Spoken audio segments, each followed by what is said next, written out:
Hello friends, Srisailam నుండి హైదరాబాద్ వెళ్ళే అడవి మార్గంలో ఈ భార్యాభర్తలకు ఎదురుపడింది ఒక నరభక్షక పులి లేక ఒక ప్రేతాత్మ.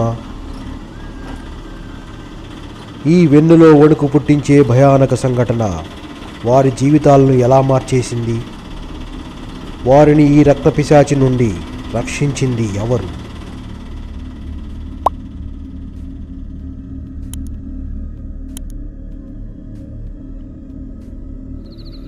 హలో ఫ్రెండ్స్, నా పేరు బాలకృష్ణ. నాకు 50 సంవత్సరాలు. మాది శ్రీశైలం దగ్గర ఈగలపెంట అనే చిన్న పల్లెటూరు. నేను మా ఆవిడ పెళ్ళిళ్లకు ఫంక్షన్స్కు వంటలు చేస్తూ జీవనం సాగిస్తుంటాం. నాది చాలా మిడిల్ క్లాస్ కుటుంబం. నేను పెద్దగా చదువుకోలేదు, మా ఆవిడ కూడా. నాకు ఒక్కడే కొడుకు. వాడిని మాత్రం బాగా చదివించాం. వాడిప్పుడు హైదరాబాద్లో విప్రో కంపెనీలో జాబ్ చేసుకుంటున్నాడు. నాకు మా ఆవిడకు వంటలు బాగా చేస్తామని ఎంతో పేరుంది. తెలుగు రాష్ట్రాల్లో ఎంతో దూరం నుంచి మాకు వచ్చి వంటలు చేయమని ఫోన్లు వస్తుంటాయి. మేము మా వంట పాత్రలని సామాన్లని తీసుకుని సాధారణంగా బస్సులో ఆ ఊరికి వెళ్ళి అక్కడ 2-3 రోజులు ఆ పెళ్ళిళ్లలో వంటలు వండి మరలా వెనక్కి వచ్చేస్తుంటాం. దగ్గరలో మా జిల్లాలో అయితే నా సొంత ఆటోలో వంట సామాన్లన్నీ వేసుకుని వెళ్తూ ఉంటాం. కర్నూలు, కడప, విజయవాడ, వరంగల్, హైదరాబాద్ ఎన్నో చోట్ల మేము ఎన్నో పెళ్ళిళ్లకు వంటలు చేసి వారి మెప్పు పొందాం. 2021లో జరిగిన ఒక సంఘటన మా ఇద్దరి జీవితాల్ని మార్చేసింది. ఒక అజ్ఞాత శక్తి మమ్మల్ని వెంటాడుతున్న మృత్యువు నుండి కాపాడింది. అది ఒక దైవిక శక్తా లేక ప్రేతాత్మ? రండి, ఈ నా కథలో వివరిస్తాను. అది నవంబర్ నెల. నాకు నా కొడుకు నుండి ఫోన్ వచ్చింది. హైదరాబాద్లో వాడి మేనేజర్ పెళ్ళి ఉంది అని, వారికి వంట వాళ్ళు కావాలని చెప్పాడు. కానీ పెళ్ళి అనుకోకుండా ఫిక్స్ అయినందువల్ల మరో 2 రోజుల్లో ముహూర్తం ఉంది. హైదరాబాద్లో పెళ్లి జరగబోతోంది. వెంటనే వచ్చి పెళ్లి వంటకాలు మొదలు పెట్టవలసిందిగా వాడు నాతో చెప్పాడు. అంత తక్కువ టైంలో నేను సాధారణంగా ఏ పనులు ఒప్పుకోను.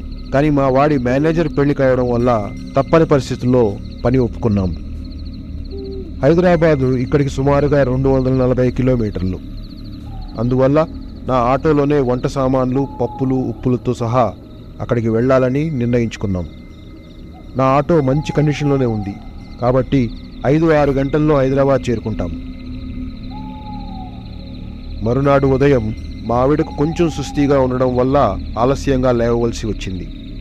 మాకు ప్రయాణం చేయాలన్న ఉత్సాహం అస్సలు లేదు. ఆ రోజు నా మనస్సు కూడా వెళ్ళవద్దు అని హెచ్చరిస్తోంది ఎందుకో. కానీ తప్పదు, మాట ఇచ్చాం కాబట్టి వెళ్ళి వంట పని పూర్తి చేయాలి. పనులు అన్నీ పూర్తి చేసుకుని హైదరాబాదు బయలుదేరేసరికి మధ్యాహ్నం 2 దాటింది. మేము అంత లేటుగా ఎప్పుడూ బయలుదేరలేదు. అయినా పర్వాలేదు, కొంచెం వేగంగా వెళ్ళగలిగితే మేము రాత్రి 8 గంటలకల్లా హైదరాబాద్ చేరుకోవచ్చు. 2 బియ్యం బస్తాలు, గిన్నెలు, కూరగాయలు, గరిటెలు, మా ఇద్దరి బరువుతో సహా ఆటో భారంగా కదులుతోంది. మా ఆవిడ నేను కబుర్లు చెప్పుకుంటూ ప్రయాణం సాగిస్తున్నాము. మా ఊరి నుండి హైదరాబాద్ వైపు వెళ్ళాలంటే 70 కిలోమీటర్ల అడవి మార్గం గుండా వెళ్లాల్సి ఉంటుంది. ఈ అడవి మార్గం దాటాలంటే మాకు సుమారుగా 2 గంటల సమయం పడుతుంది. ఈ అడవి తొందరగా దాటాలని నేను ఆటో వేగం పెంచాను. ఈదురుగాలులు నెమ్మదిగా మొదలయ్యాయి. నాకు ఎదురుగాలి వల్ల ఆటో నడపడం చాలా కష్టంగా ఉంది. ఆటో వేగం తగ్గింది. ఇలా వెళ్తూ మాకు ఈ అడవి దాటడానికి చాలా సమయం పట్టవచ్చు, చీకటి పడవచ్చు. అందుకని నేను మరొక దగ్గర దారిలో షార్ట్ కట్ తీసుకుందామని నిర్ణయించుకున్నాం. ఆ దారిలో వెళ్తే మేము 1 గంటలో తిండి గ్రామం చేరుకోవచ్చు.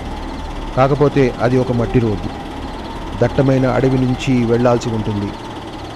అయినా పర్వాలేదు, ఆ దారిలో నేను ఒకసారి వెళ్ళి ఉన్నాను. వెంటనే ఆటోను హైవే నుంచి కిందకు దింపి మట్టి రోడ్లోకి ఎంటర్ అయ్యాం. ఆ దారిలో చాలా తక్కువ మంది ప్రయాణం చేస్తారు. చిన్న మోటార్ సైకిళ్ళు, ఆటోలు తప్ప పెద్ద వాహనాలు ఈ దారిలోకి రావు. ఈ దారి చాలామందికి తెలియదు. ఈ దారిలో చీకటి పడిన తర్వాత చాలా అడవి జంతువులు తిరుగుతూ ఉంటాయి. కానీ సాధారణంగా పగలు అవి కనపడవు. అడవి పందులు, జింకలు, నక్కలు తిరుగుతూ ఉంటాయి. ఈదురుగాలులు ఏమాత్రం తగ్గలేదు. పైగా ఆకాశమంతా తీవ్రంగా మేఘావృతం అయిపోయింది. పెద్ద పెద్ద ఉరుములు కూడా మొదలయ్యాయి. నాలో టెన్షన్ మొదలైంది. మట్టి రోడ్డు కావడం వల్ల నా ఆటో వేగంగా వెళ్ళలేకపోతుంది. అసలు ఈ నవంబర్ నెలలో వర్షాలు పడవు, మరి ఎందుకు ఈ సమయం కాని సమయంలో ఈ తుఫాన్ అర్థం కాలేదు. ఊహించని విధంగా ఈదురుగాలులు భయంకరంగా మారాయి. చెట్లన్నీ అటు ఇటు ఊగిపోసాగాయి. దుమ్ము ఆకులు సుడిగాలుగా లేచి దారి కనపడకుండా చేస్తున్నాయి. ఆ గాలి దాటికి కొమ్మలు విరిగి కింద పడసాగాయి. పెళ్ళమని చెట్లు పక్కకి పడిపోతున్నాయి. అక్కడి పరిస్థితి చాలా భయానకంగా మారింది. నేను వెంటనే ఒక పెద్ద మర్రి చెట్టు కింద నా ఆటో ఆపేశాను. భయంగా ఆటోలోనే కూర్చుని చూడసాగాము. అంతలోనే అనుకున్నదంతా అయింది. భోరున వర్షం మొదలైంది. వర్షంతో పాటు నల్లటి మబ్బుల వల్ల అడవి అంతా చీకటిగా తయారైంది. గంట పాటు బీభత్సమైన వర్షం. తర్వాత కాస్త శాంతించింది.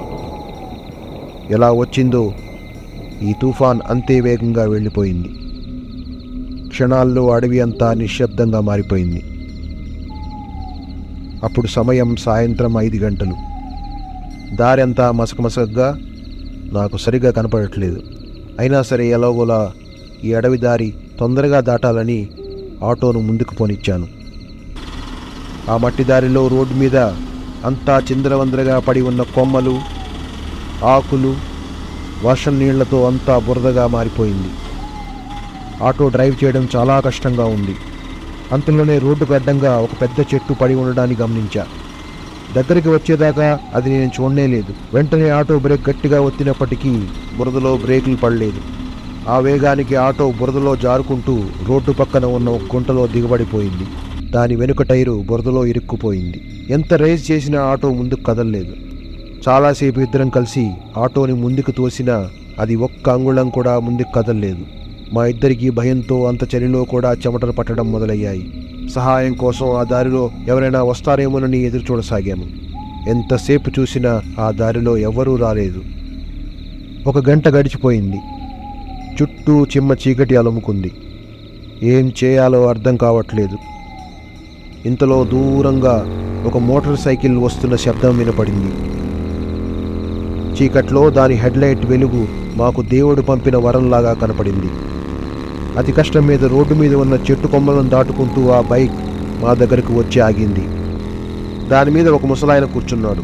ఆయన ఆగి మమ్మల్ని చూసి విషయం అర్థం చేసుకున్నాడు. బైక్ దిగి ఆ గుంటలోంచి మా ఆటో తీయడానికి వెనుక వైపు నుంచి తోసి సహాయం చేయడానికి ప్రయత్నించాడు. చాలాసేపు ప్రయత్నించినప్పటికీ ఆటో బయటికి రాలేదు.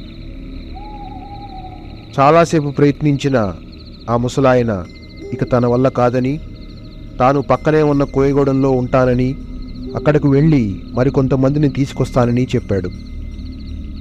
అడవిలో ఆ ప్రదేశంలో చాలా జాగ్రత్తగా ఉండాలని, కొన్ని రోజులుగా ఒక పులి చుట్టుపక్కల తిరుగుతున్నదని చెప్పి వెళ్ళిపోయాడు. ఆ మాటలు విన్న నాకు భయంతో రోమాలు నిక్కబడుచుకున్నాయి. చుట్టూ చిమ్మ చీకటి, ఆకలితో నీరసం, ఏం చేయాలో తెలియని పరిస్థితి నాకు, నా భార్యకు. ఫోన్ చేద్దామంటే సిగ్నల్సే లేవు. ఇక చేసేదేమీ లేక ఆటోలో కూర్చుని సహాయం కోసం ఎదురు చూడసాగాము. మా దురదృష్టం కొద్దీ మరలా వర్షం మొదలైంది. చాలాసేపు ఎదురు చూశాం, కానీ ఆ కోయగూడెం నుండి ఎవరూ రాలేదు. రాత్రి 10 కావస్తోంది. మా ఆవిడ నెమ్మదిగా నిద్రలోకి జారుకుంది. అడవి అంతా నిశ్శబ్దం. అప్పుడప్పుడు నక్కల అరుపులు తప్ప. నాకు కూడా నిద్ర వచ్చినట్టు అనిపించి బీడీ తాగుదామని జేబులోంచి బీడీ కట్ట బయటికి తీశాను.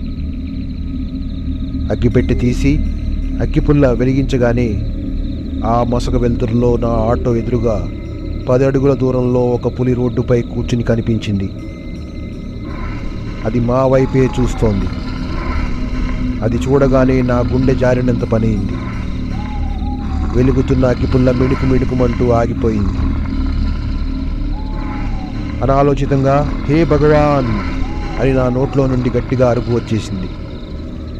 అది చూసి మా ఆవిడ లేచి ఏం జరిగిందో అర్థం కాక కంగారులో పెద్దగా అరవడం మొదలుపెట్టింది. ఈ హడావిడంతా చూసిన పులి పెద్దగా గాండ్రించి అడవిలోకి పారిపోయింది. నా భార్యను శాంతింపచేసి జరిగిన విషయమంతా చెప్పాను. ఆమె భయంతో బిగుసుకుపోయింది. ఆ పులి చుట్టుపక్కలే ఉండొచ్చు, మా కోసం ఏ పొదల మాటనో నక్కి ఎదురు చూస్తూ ఉండవచ్చు. ఆటో దిగి బయట తిరగలేని పరిస్థితి మాది. మేమిద్దరము ఆ శ్రీశైలం మల్లన్నను ఈ భయానక పరిస్థితి నుండి మమ్మల్ని కాపాడమని శతవిధాలుగా ప్రార్థించాం. కొద్దిసేపటికి ఎవరో మనిషి వస్తున్న అడుగులు చప్పుడు మాకు వినిపించింది. మాకు ప్రాణం లేచి వచ్చినంత పనైంది. చిన్న లాంతరు, ఒక కర్ర పట్టుకుని ఒక మనిషి మా వైపే వస్తున్నాడు. మేము ఆటో దిగి మమ్మల్ని కాపాడమని అరవడం మొదలుపెట్టాం. అతను వెంటనే మా వైపు పరుగు పరుగున వచ్చి ఏమైంది అని అడిగాడు. మేము జరిగిందంతా వివరించాం.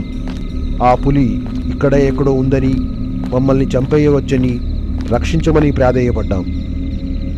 ఆ మనిషి కాకి బట్టలు వేసుకుని చేతిలో లాఠీ పట్టుకుని చింపిరి గడ్డంతో మురికిగా అసహ్యంగా కనపడుతున్నాడు. కానీ నవ్వు ముఖంతో, మీరేమీ భయపడకండి, నేను ఇక్కడి అడవిలో ఫారెస్ట్ గార్డ్గా పనిచేసేవాడిని.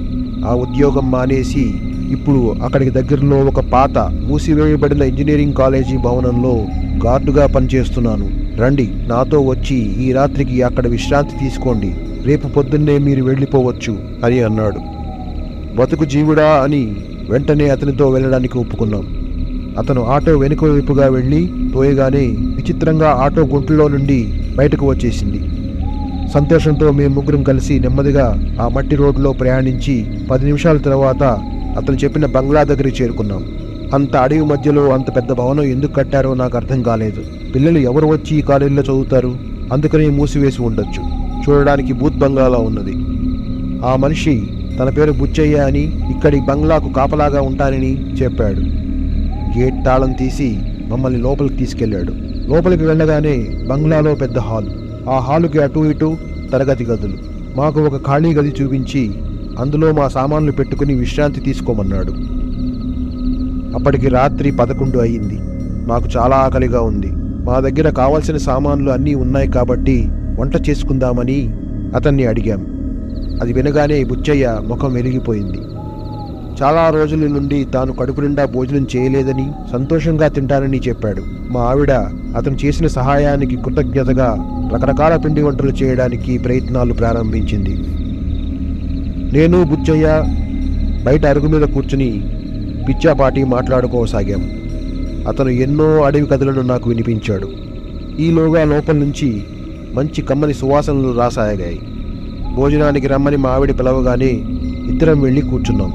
మా ఆవిడ ఎంతో ఆప్యాయంగా అతనికి బూరెలు, గారెలు, పప్పు, కూరలు, మంచి ఆవు నెయ్యి వేసి వడ్డించింది. అంత మంచి భోజనం తిన్నా అతని ఆనందానికి అవధులు లేవు. బుచ్చయ్య మమ్మల్ని ఇద్దరినీ లోపలికి వెళ్ళి నిద్రపోమని, తాను బయట కాపలాగా పడుకుంటానని చెప్పి వెళ్ళిపోయాడు. మేము గది తలుపులు వేసుకుని నిద్రలోకి జారుకున్నాం. పొద్దున్నే సుర్రుమని ఎండ నా మొహం మీద కొడుతుంటే లేచి కూర్చున్నా. చుట్టూ చూసి నాకు మతిపోయినంత పనైంది. నేను నా భార్య ఒక చెట్టు కింద పడుకుని ఉన్నాం. పక్కనే కొంచెం దూరంలో నా ఆటో ఆగి ఉంది. వంట సామాన్లన్నీ అందులోనే ఉన్నాయి. విషయం అర్థం కాక మా ఆవిడను లేపి చుట్టూ చూపించాను. ఆమె నిర్ఘాంతపోయి చూస్తూ ఉండిపోయింది. అసలు మాకు కనపడిన రాత్రి బుచ్చయ్య ఏమైపోయాడు? గదిలో పడుకున్న మేము ఈ చెట్టు కిందకి ఎలా వచ్చాము? చుట్టూ ఎటు చూసిన అడవే. ఆ బంగ్లా జాడే లేదు. ఏమీ అర్థం కాక బిత్తర చూపులు చూస్తున్న మాకు దూరం నుండి కొంతమంది మనుషులు మా వైపు నడుచుకుంటూ వస్తుండడం కనపడింది. మేము లేచి విషయం అడుగుదామని వారి వైపు కదిలాం.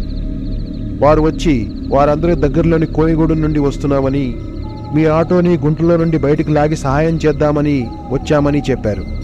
మేం రాత్రి జరిగిన విషయమంతా వారికి వివరించాం. ఎవరో బుచ్చయ్య అని ఒక యువకుడు మమ్మల్ని కాపాడి ఒక బంగ్లాలోకి తీసుకెళ్లి పడుకోమన్నాడని, పొద్దున్న లేచేసరికి అతను కానీ బంగ్లా కానీ కనపడడం లేదని చెప్పాం.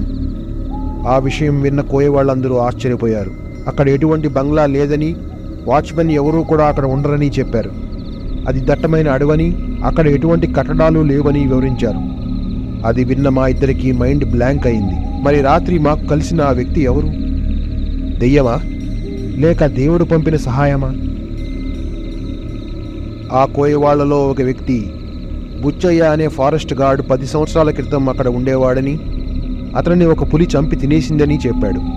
కానీ ఇంతవరకు ఎప్పుడు అతను ఎక్కడా కనపడ్డ దాఖలాలు లేవు. కానీ ఈ వ్యక్తి ఎవరు అనేది వారికి అర్థం కాలేదు. మరి ఈ ఆటోని ఆ గుంట నుండి ఎవరు బయటికి లాగారు? రాత్రి ఆ బంగ్లాలోకి మమ్మల్ని ఎవరు తీసుకెళ్లారు? అసలు బంగ్లా ఎక్కడుంది? అన్నీ మాకు ప్రశ్నలే. అది కళ లేక నిజమా మాకు అర్థం కాని పరిస్థితి. ఆ కోయవారందరూ మమ్మల్ని జాగ్రత్తగా వెళ్ళమని చెప్పి తిరిగి వెళ్ళిపోయారు. అయోమయంలో మాకు హైదరాబాదులో వంట బాధ్యత గుర్తుకు వచ్చి ఆటో ఎక్కి స్పీడ్గా ముందుకు పోనిచ్చాను. కానీ నా మనసులో ఆ బుచ్చయ్య మాటలే వినబడుతున్నాయి. అతని నవ్వుతున్న ముఖమే కనబడుతోంది. ఇంతకీ అతను ఎవరు? మమ్మల్ని ఎందుకు కాపాడాడు? ఆ బంగ్లా ఏమైంది? ఆ పులి నిజంగానే మా దగ్గరకు వచ్చిందా? ఈ ప్రశ్నలన్నీ నా మనసుని తొలిచేస్తూనే ఉన్నాయి.